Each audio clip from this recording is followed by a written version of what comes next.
My name is Amanda, 35 years old, and mother to 10-year-old twins, Jack and Emma. 2 years after my divorce, we moved in with my parents, an arrangement that initially felt like a lifeline. Working 12-hour shifts as a pediatric nurse, I needed help with the kids, and my parents, Martha and Richard, had offered their home until you get back on your feet, as my father put it. Though our relationship had always been complicated, I was grateful for the support. Growing up, I'd always been the responsible one, following rules, meeting expectations, while my younger brother Stephen was the golden child who could do no wrong. I spent 8 years putting myself through pediatric nursing school because I loved working with kids.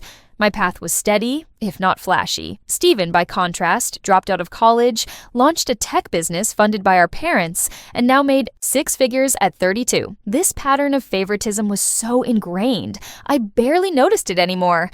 Jack and Emma were wonderful, each with distinct personalities. Jack was creative, always drawing or building, with a sensitivity that sometimes made life hard for him. Emma was my little athlete and advocate, outspoken, confident, quick to stand up against unfairness. Despite the upheaval of divorce and moving, they thrived at school. Our early days with my parents went smoothly. They converted their home office into a bedroom for the twins, and I took the guest room. I contributed to groceries, did most of the cooking, and made sure the kids respected their grandparents' space. When I worked overnight shifts at the children's hospital, my parents helped with school drop-offs and pickups. My plan was to save for a security deposit and rent a place of our own within a year. I pinched pennies, took extra shifts, and stayed focused, determined to give my kids stability again, even with the expensive local housing market. Then Stephen and his wife Melissa had their baby, Ethan, and everything changed. My parents had always favored Stephen, but their obsession with Ethan was on another level. They turned their formal dining room into a nursery, even though Stephen and Melissa had a 4-bedroom house across town. They bought expensive baby gear just for Ethan's visits. My mother started canceling plans to help with my kids whenever Stephen needed anything,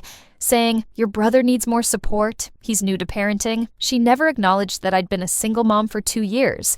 At first, I tried to be understanding. New babies are exciting, and Ethan was their first grandson. Jack and Emma had been their only grandchildren for a decade, so I figured they were just caught up in the novelty. I told the twins to be patient, explaining Ethan needed extra attention because he was so small. The favoritism started subtly. Christmas gifts for Ethan were noticeably pricier, comments about how Ethan looked just like Stephen as a baby, while Jack and Emma were always said to resemble their dad, small slights that piled up over time. I compensated by making special time for us, trips to the park on my days off, movie nights in my room, and hung a savings chart in the bathroom so the kids could track our progress toward a new home. Just a few more months, I promised them. We'll be in our own house by Christmas. As spring turned to summer, the tension in the house grew. My parents became increasingly critical of my parenting, from what I fed the twins to their bedtimes to their screen time. Meanwhile, Stephen and Melissa could do no wrong with Ethan. They showed up hours late for family dinners or canceled plans last minute, and my parents never complained. I walked a tightrope, shielding my kids from the unfair treatment while trying to keep the peace. All because I still needed my parents' help and couldn't afford childcare on top of saving for a move. By the end of summer, my savings were growing steadily. I calculated I'd have enough for a modest 2-bedroom apartment by November, just 3 more months of biting my tongue. But I had no idea how much worse things would get. In September, Stephen called a family meeting. He and Melissa sat at my parents' kitchen table with Ethan, dressed in an outfit that cost more than my weekly grocery budget. "We're doing that major house renovation we've talked about," Stephen announced. Melissa added, "We need somewhere to stay during construction. 6 to 8 weeks. Before I could protest, my father nodded eagerly. "You'll stay here, of course." When I pointed out we were already tight on space with 5 people, my mother snapped, "Family helps family, Amanda. It's only temporary." No one asked how I felt or what this would mean for Jack and Emma, just like no one acknowledged my temporary stay was already approaching 2 years. Stephen and Melissa moved in the next weekend. My father helped set up a portable crib for Ethan in their room, but he'd never offered to assemble the twins' beds when we moved in. My mother cleared out an entire closet for Melissa's clothes, while my things had sat in suitcases for months until I bought my own small dresser. The changes were immediate and cruel. Jack and Emma were told to stay quiet all day because Ethan was napping. Their toys, once allowed in their bedroom and a small living room corner, were now called clutter and stuffed into boxes. The TV, which they'd watched for an hour after school, was always tuned to Melissa's shows. One evening, I came home from a shift to find Emma sitting alone on the back porch, upset. Grandma said I was too loud with my jump rope. She sniffled. But Ethan wasn't even sleeping. He was in the living room with Aunt Melissa. She just didn't want to hear me count. That same week, Jack was excited to show my mother his art project. He'd been selected for a district-wide exhibition, but she waved him away. Not now, Jack. I'm helping Melissa pick curtains for her house. I watched my son's face fall, and something in me hardened. That night, I tried to talk to my parents. I understand Steven's family needs help, I said carefully, but Jack and Emma feel unimportant. My father frowned. They're oversensitive. Kids need to learn babies need more attention. I pointed out Ethan was in daycare most days. Jack and Emma never asked for attention then. My mother sighed. You've always been jealous of Steven. I thought you'd outgrown that. I was stunned. They saw me as a jealous sibling, not a concerned mom. Things got worse. Melissa rearranged the kitchen without asking, complained about the twins' healthy snacks, and left her laundry in the machine for days. Steven acted like he owned the house, inviting friends over for watch parties without checking. One night, I overheard Steven tell my father the renovation would take 3 more months. My father replied, "Stay as long as you need. This is your home too." I thought about how I'd never heard those words, even though I paid bills, cooked, and cleaned. The breaking point came at a Sunday dinner in early October. My mother made all Steven's favorite foods, none of which the twins liked. When Jack politely asked for something else, she snapped, "Be grateful. When I was young, we ate what was put in front of us." Later, Ethan threw his entire plate on the floor, and everyone laughed. "He's just exploring," Melissa said, making no move to clean up. Jack whispered to me, "Why can Ethan throw food, but I can't ask for a sandwich?" I had no answer.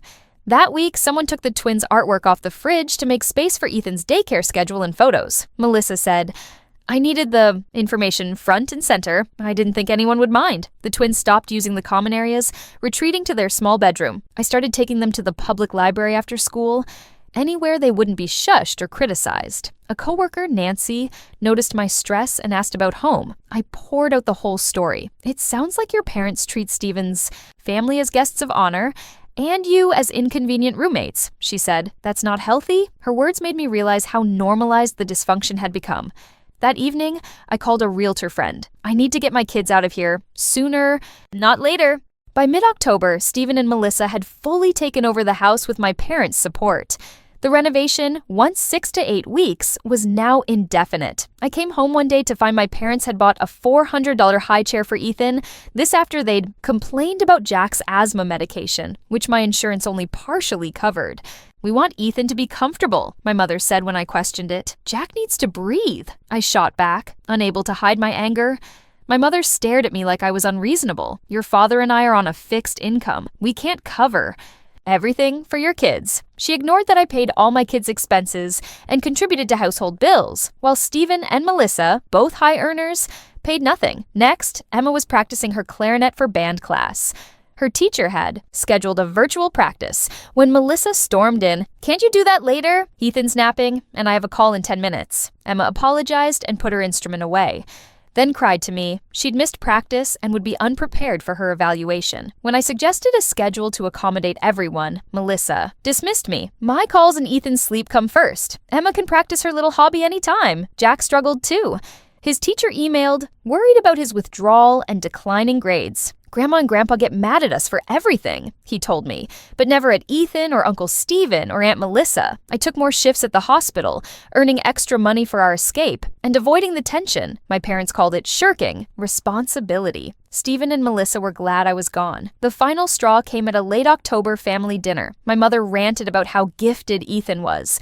9 months old and already trying to stand, just like Steven. Then she turned to Jack. "Too bad you didn't get that athletic gene from your dad's side." I saw Jack's face crumple.